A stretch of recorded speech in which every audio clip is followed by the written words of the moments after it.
Hello guys, welcome back to my channel Bharatiya Vichar. TBO Tek Limited IPO की opening 8 मई और Wednesday से होने जा रही है। क्या इस आईपीओ में हमें अप्लाई करनी चाहिए, नहीं करनी चाहिए, इसकी जीएमपी क्या चल रही है, अनलिस्टेड मार्केट में अपने निवेशकों को कितना बेनिफिट दे रही है, इसमें लिस्टिंग गेन के लिए अप्लाई करना है, लॉन्ग टर्म इन्वेस्टमेंट के लिए अप्लाई करना है, इसकी बिजनेस मॉडल क्या है, फाइनेंशियल परफॉर्मेंस कैसा है, इन सारी टॉपिक को हम लोग इन डिटेल में डिस्कशन करने वाले हैं। फर्स्ट ऑफ ऑल, यदि आप मेरे चैनल को पहली बार विजिट कर रहे हैं, अभी तक आपने मेरे चैनल को सब्सक्राइब नहीं किया तो मेरे चैनल को सब्सक्राइब करें एंड वीडियो पसंद आए तो लाइक शेयर जरूर करें, साथ ही साथ बेल नोटिफिकेशन को प्रेस करें ताकि मैं जब भी वीडियो अपलोड करूँ आईपीओ रिलेटेड उसका नोटिफिकेशन आपको टाइम टू टाइम मिलता रहे।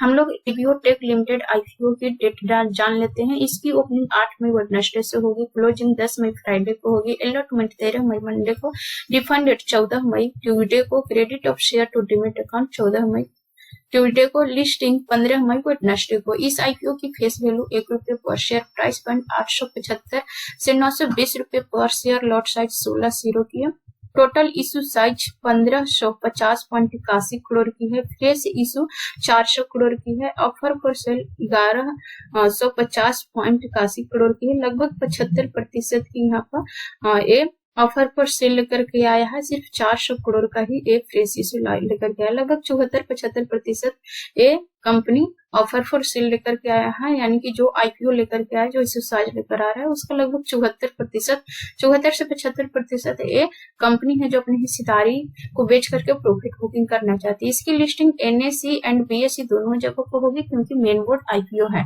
इस आईपीओ में रिटेल के लिए 10% का रिजर्वेशन है and others qualified institutional buyer के लिए 75%, नॉन इंस्टीट्यूशनल इन्वेस्टर के लिए 15%।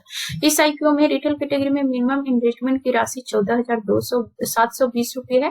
रिटेल कैटेगरी में मैक्सिमम इन्वेस्टमेंट की राशि 1,91,360 रुपए है। एसएचएनआई कैटेगरी में मिनिमम इन्वेस्टमेंट की राशि 2,06,080 रुपए है। एसएचएनआई कैटेगरी में मैक्सिमम इन्वेस्टमेंट की राशि 9,86,240 रुपए है। बीएचएनआई कैटेगरी में मिनिमम इन्वेस्टमेंट की राशि 10,09,60 रुपए है। हम लोग इसकी फाइनेंशियल परफॉर्मेंस देखें तो शुरुआती दौर में लॉस में था, 2021 में 34.14 करोड़ के लॉस में था, फिर 2022 में इसने अपने प्रॉफिट लॉस को कवर किया और 33.72 करोड़ के प्रॉफिट को पहुंच चुका, लगभग दुगना।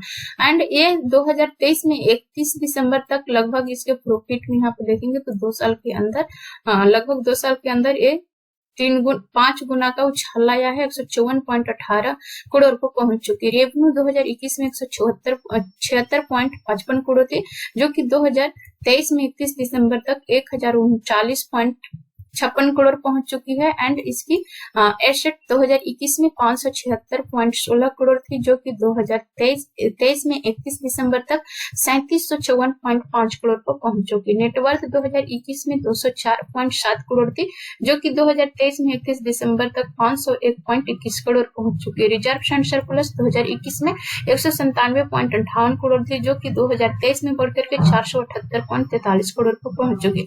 टोटल ग्रोइंग 2022 में 2.69 करोड़ थी, यहाँ पर थोड़ा सा ग्रोथ देखने के लिए मिला। 2023 में 31 मार्च में ये लगभग 6.36 करोड़ था, फिर 9 महीने के अंदर इसमें काफी कमी नजर आई और ये 2.93 करोड़ पर रहा। इसकी रिटर्न ऑफ नेटवर्थ 30.76 है। एंड यहाँ पर देखें तो पीई मान प्री आईपीओ 64.58 है एंड पोस्ट आईपीओ 48.60 है। इसकी बिजनेस की हम लोग बात करें तो 2006 की स्थापित कंपनी है टीवीओ टेक लिमिटेड।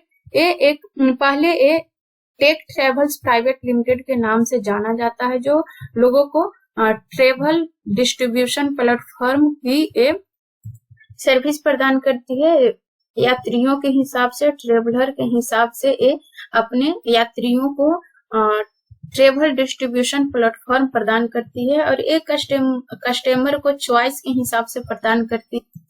इसके साथ साथ ये विदेशी मुद्रा का भी करेंसी का भी ये सर्विस प्रदान करती है और इसके पास कई विदेशी करेंसी होते हैं, फॉरेक्स करेंसी होती है जिसको ये हेल्प करता है, यात्रियों को हेल्प करता है। फॉरेक्स करेंसी को लेकर के यात्रियों को हेल्प करता है। तो ये 2 कैटेगरी की बिजनेस करता है। पहला बिजनेस तो ये यात्रियों को ट्रेवल डिस्ट्रीब्यूशन प्लेटफॉर्म प्रदान करती है और दूसरा कि जो यात्री देश विदेश में यात्रा करते हैं उनके लिए एक करेंसी चेंज करके, जो विदेश में जो इंडियन मुद्रा होती है उसको विदेश में जहां भी जाना होता है उनकी हिसाब से, कंट्री के हिसाब से वो करेंसी चेंज करके देता है, या फिर विदेशी जो इंडिया में आते हैं तो उनके लिए भी इंडियन मुद्रा चेंज करके देता है। तो एक करेंसी का भी बिजनेस करता है।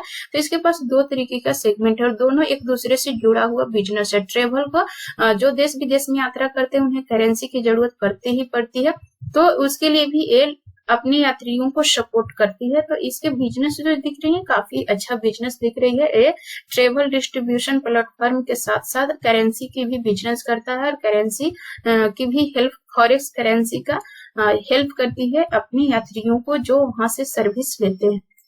इसके साथ साथ और भी कई तरीके की ये सर्विस प्रदान करती है यात्रियों को, जैसे कि hotels, airlines, car rentals and transverse, क्यूरिज, insurance, rail companies and other a service प्रदान करती है, जो कहीं न कहीं यात्रियों को हेल्प करता है। जैसे कोई यात्री विदेशों से आ रहा है तो उन्हें रुकने के लिए होटल भी प्रदान करती है, या फिर जो विदेशों में जा रहा है उनके भी रुकने के लिए वो होटल प्रदान करती है, कार की सुविधा देती है एंड एयरलाइंस की भी एक टिकट बुक करके देती है। तो कई तरीके के बिजनेस करती है, साथ ही साथ इंश्योरेंस भी करती है, रेल कंपनी से भी ये जुड़ा हुआ है। तो ये यात्री से जुड़े हुए या फिर यात्रा से जुड़े हुए जितने भी तरीके के दिक्कतें आती है यात्रियों को, उन सारी चीजों को लेकर के ये सर्विस प्रदान करती है। यात्रा को काफी सुगम और सरल बनाता है। यात्री को किसी तरीके का कोई दिक्कत ना हो ट्रेवल करने में, उन सभी चीजों का पूरी तरीके से ध्यान रखता है। एयरलाइन की टिकट बुक करता है, फिर एयरलाइन से एयरपोर्ट से यात्री को वहां से रिसीव करता है कार के माध्यम से, जो रेंट पर होते हैं कार के माध्यम से रिसीव करके होटल तक पहुंचाता है जिन्हें होटल जाना होता है। और भी अलग अलग तरीके से यात्रियों को यात्रा के काफी सरल और सुगम बनाने का ये सारी सर्विस प्रदान करती है। और यात्रा को सरल एंड सुगम बनाने के लिए कई तरीके के एजेंसियों से जुड़ा हुआ है, जैसे कि travel management companies, online travel companies, super apps and loyalty apps इत्यादि, जो यात्रा को काफी सुगम बनाते हैं। यानी कि कोई यात्री जो है ऑनलाइन टिकट बुक करता है उससे भी ये जुड़ा हुआ है, टचअप रहती है, टैग में रहता है। एंड जो ऑनलाइन टिकट बुक करती हैं उनके साथ भी रहता है ये। तो कई कंपनियों को सहयोग से यात्रियों को काफी सरलता एंड सुगम बनाने के लिए, यात्रा काफी सरल एंड सुगम बनाने के लिए कई तरीके के कंपनियों के साथ टच में रहता है एंड यात्री को काफी कंफर्ट प्रदान करती है। ऑनलाइन टिकट बुकिंग जो कंपनियां करती हैं उनके साथ भी टच में रहता है, एयरलाइंस के भी टच में रहता है एंड अलग अलग तरीके से कई लोग होते हैं जो यात्रा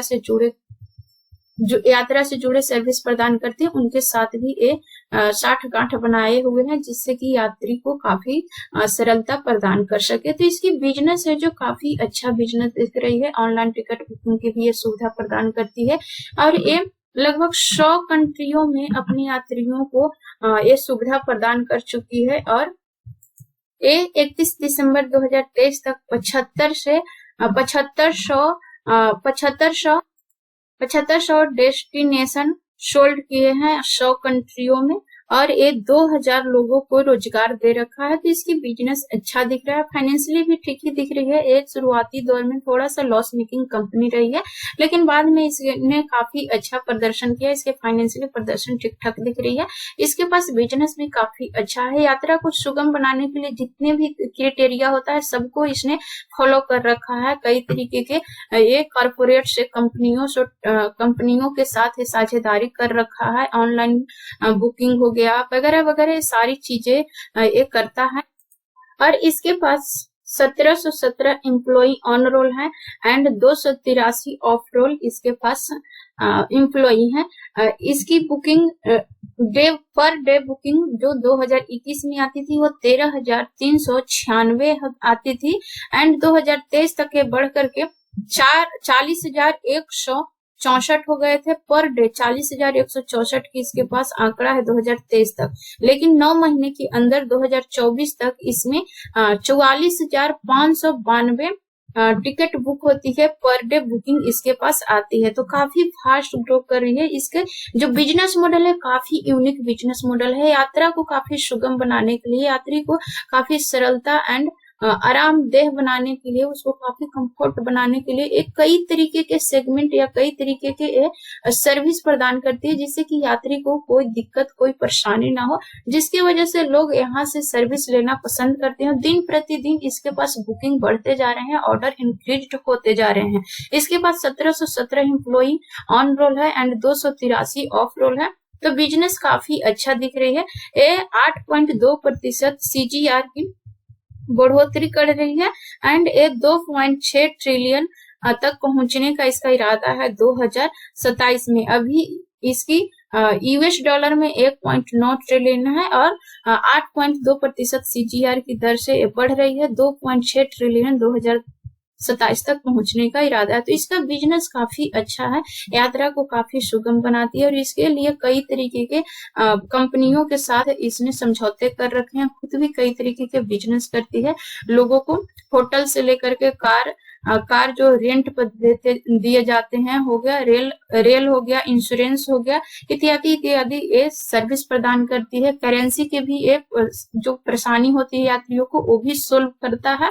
इसके साथ ही ऑनलाइन बुकिंग वगैरह जो कंपनियां करती हैं उनके साथ भी ये साझेदारी कर रखा है। तो बिजनेस काफी स्मार्टली हैंडल करती है। शुरुआत में लॉस में था भले ही, लेकिन बाद में इसने काफी अच्छा प्रॉफिट ग्रो किया है, इसने काफी अच्छा मार्जिन ग्रो किया है। तो काफी स्मार्टली ये अपने बिजनेस को रन करता है। भविष्य में इसके बिजनेस और भी अच्छे से रन हो सकते हैं। तो बिजनेस अच्छा दिख रहा है, फाइनेंशियली अच्छा दिख रहा है। अब हम लोग इसकी GMP देखते हैं। तो इसकी GMP भी काफी अच्छा है। इसकी GMP 3 मई को 50% प्रीमियम के साथ 460 पर ओपन हुए थे और आज के तारीख में इसकी GMP 510 रुपए है, यानी कि 55.43% की बेनिफिट अनलिस्टेड मार्केट में अपने निवेशकों को दे रही है। जैसे जैसे इस IPO का डिमांड बढ़ेगा इसकी GMP में उछाल होते जाएगा, क्योंकि बिजनेस काफी स्मार्टली हैंडल करती है। इसके जो बिजनेस रणनीति है काफी स्मार्ट है, काफी बेहतरीन इसकी बिजनेस मॉडल है, यूनिक बिजनेस मॉडल है। बिजनेस जो रन करने का तरीका है काफी यूनिक है। यात्रा को कंफर्टेबल बनाने के लिए जितने तरीके के क्राइटेरिया होना चाहिए उन सबको फॉलो करता है। यात्रा को किसी तरीके के कोई परेशानी ना हो यात्री को यात्रा करने में, उस सारी चीजों का ध्यान रखता है। तो काफी स्मार्टली अपने बिजनेस को रन करता है। तो बिजनेस काफी अच्छा दिख रहा है। बिजनेस का जो रन करने का क्राइटेरिया है सब बढ़िया दिख रहे हैं, फाइनेंशियली भी काफी अच्छा दिख रहा है। GMP भी लगातार ग्रो कर रहे हैं, काफी बेहतरीन है। इस फील्ड में कंपटीशन भी बहुत ही ज्यादा है, जैसे RateGain travel technologies limited, travel CTM, Webjet limited इसका कंपटीटर है। इन सब में बेहतर इसकी return of network TVO tech limited का ही है, 44.4% का रिटर्न ऑफ नेटवर्क है। तो बिजनेस काफी स्मार्टली हैंडल करती है, इसका बिजनेस भी ठीक है, फाइनेंशियली भी ठीक है। तो इसमें मेरा पर्सनली अप्लाई करने का इरादा है। लॉन्ग टर्म इन्वेस्टमेंट अप्लाई करने से कोई नुकसान नहीं होने वाला। बेहतर इसकी बिजनेस मॉडल है एंड हैंडल भी इसको काफी स्मार्टली करती है। तो बिजनेस में कोई दिक्कत नहीं, फाइनेंशियली काफी अच्छा है, GMP भी लगातार ग्रो कर है। बाकी निवेश करना या ना करना आपका डिसीजन होना चाहिए। हो सके तो फाइनेंशियल एडवाइजर से एडवाइज ले, इसके बाद ही निवेश करने या न करने का विचार बनाए, क्योंकि शेयर मार्केट में निवेश करना जोखिम भरा होता है। इसलिए अच्छे से जांच पड़ताल करें, इसके बाद निवेश करने या न करने का आपका डिसीजन होना चाहिए। आई थिंक ये सारे पॉइंट्स आप लोग क्लियरली समझ पा रहे होंगे। यदि समझ में आ रही है तो मेरे वीडियो को लाइक शेयर जरूर करें। अभी तक आपने मेरे चैनल को सब्सक्राइब नहीं किया तो मेरे चैनल को सब्सक्राइब करें। वीडियो पसंद है तो लाइक शेयर जरूर करें। So thanks for watching this video till and. जय हिंद।